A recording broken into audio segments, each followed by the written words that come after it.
Hello, ladies and gentlemen. Welcome back to another episode here on African Confessions. The following story that you're going to be listening to, it comes from a translation of a message that I received. The translation of that message, it reads like this. Hello, Brother Nash, how are you? Can you please post my own story as hidden identity? I am a man who is aged 35 years old, so I did some money-making rituals, but I did a joint venture with these other men. I did this joint venture with these businessmen that I met at a traditional healer's place. That is the funny part.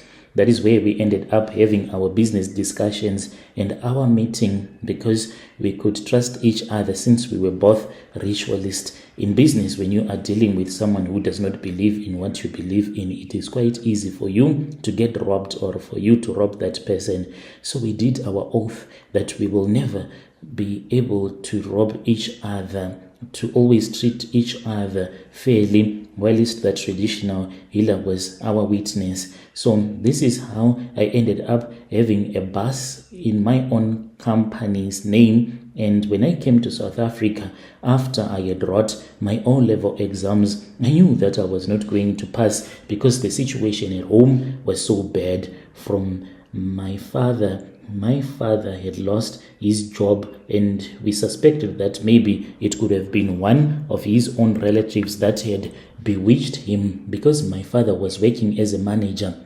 He lost his job and he never worked again in his life until he passed away. I think he died because of stress. I would go to school with only 3 exercise books. I would use one exercise book to write English on the front, then in the middle, Shona, on the other side, biology. The other one I will do as such. It was very difficult. So the chances of me ever passing my exams, they were quite slim with everything that was taking place at home. I knew that. I then told myself that it is too much for me. It was better for me to go back to South Africa. This was after one of my other cousin brother, who was now working as a truck driver. He once came back home driving his truck, and he was working for another company. In that time, when he was on his way back to South Africa, I begged him and I said, I don't have money, but please, can you take me with you to South Africa? He said it is fine.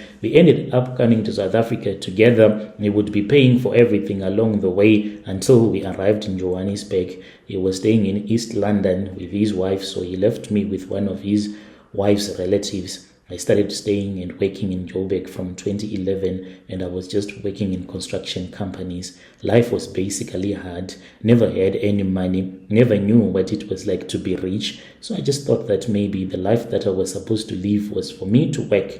After working, have a wife, have 2 kids, and life goes on. I had lost all hope in me ever getting rich, but then I started working for this other man. He told me about this other company, and he was going to put his company on a new app that they were calling Uber during those years. He then taught me everything. He told me that he was too busy at work, he could not do it all by himself. I started working for him. We were making money during those days. It was only a couple of people that were doing Uber, and people did not understand what was going on with this Uber thing. So through me, he was able to go and finance another vehicle. Life was a little bit better. I got married, me and my wife. We had our child, whom I ended up sacrificing in time. I then started thinking about the kind of a life that I was living.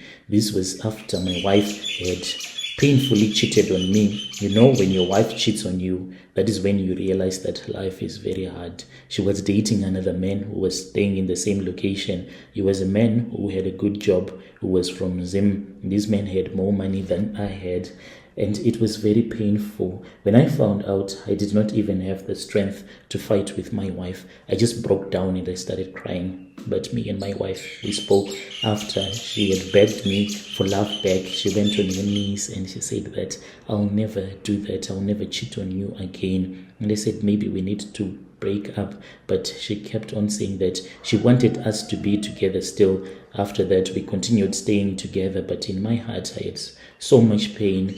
I then remembered one day when I was so much stressed that I had once booked this other guy, but at that time I was now on board. This man, he was from Ghana. You know, there are those type of people that when they are with you, they start to tell you everything about their lives. In that moment when when I was taking him to his house, he told me a lot of stuff about himself, and he said that when he came to South Africa, the way that he got rich is he never even dropped a sweat for the riches that he had. So I just said, this one is just a drug dealer.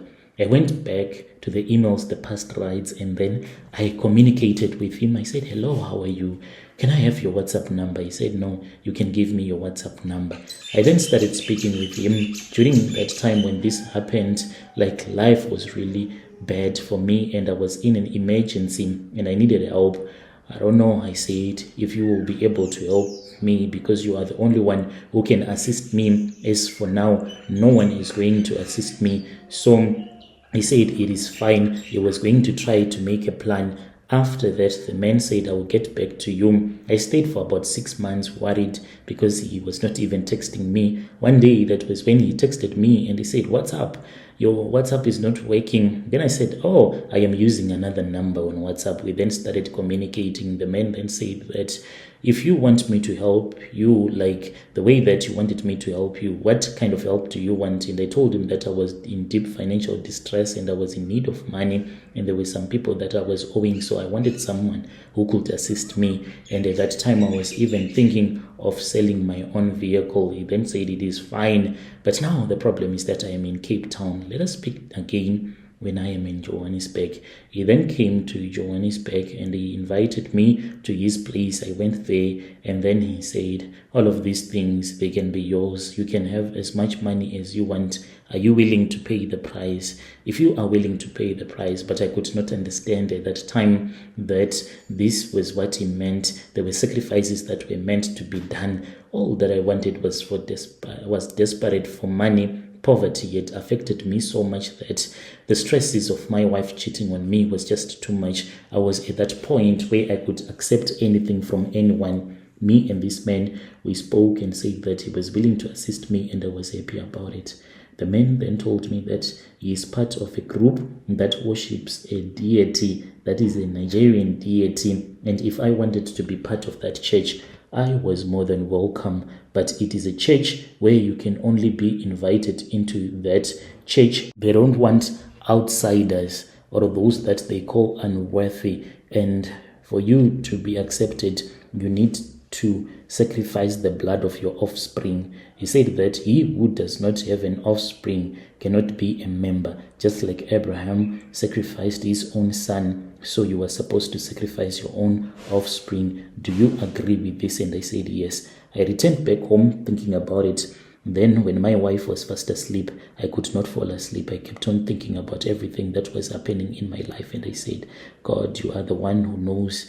If I am going to do this, you are also going to be blamed because you are the one who put me in this situation. I then went to him after 7 days with some clothes that belonged to my son as he had told me to do. I had written my son's name on a piece of red bond paper. He took it and he said that he will take it to the master and he was going to tell me. I waited for 7 days and that was like the toughest week of my life, waiting for the decision whether the church was going to accept my son's blood or not.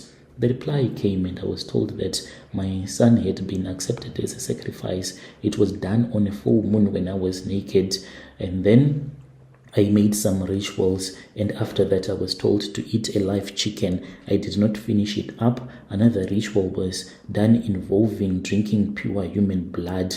I don't know how they got this blood, but after like you have donated blood, like they put this blood in those small plastic bags. That is the bag that I saw. It was brought to me and this blood was poured into a glass and I was given that blood. I wanted to refuse and I was told that for this ritual to be complete, I should not refuse. And when I drank the first sip of the human blood, that was when I was fully possessed by a demon and I asked for more, until they did not have any more blood for me to drink. That was the beginning of my relationship with this occultic church. Me and my wife, we eventually divorced. I sat down and then I said it is far much better to find a woman who will understand me. So currently I am married to a local South African woman. At least with her, I am free. She knows that I am a ritualist, and there are rituals that I need to perform. Whenever I have to perform some painful rituals for her, in which I'll be sleeping with a woman that I'll be using for rituals, she excuses herself. She goes to her parents' house until I'll be done with that woman, and then I give that woman some money. Wherever she goes to, if this woman starts to experience bad luck or whatever, if she dies, that will be her own story, since she would have taken money from me. Being a ritualist, it was because I am a victim of the situation. I was a victim of the situation. If it was not because of my situation, I could have never become a ritualist. So it is my story. I never wanted to be like this, but my wife cheating on me, the business was not doing so well. My car that I was using for Uber and Bolt was always getting some breakdowns. We were just barely scraping by, and the pain was just too much, and that opportunity was there for me, and I grabbed it with both hands. Where life is going to take me to, I don't know. I don't have any idea, but I pray unto God that one day God is going to forgive me for killing my son. That is my wish, that he forgives me, for I did it without thinking twice, without thinking properly, even during those days when I became a ritualist. Dear listeners, right there was a message that was sent to me by one of our brother. That was the translation of that message that was sent to me. Strange things indeed, they do happen in this world.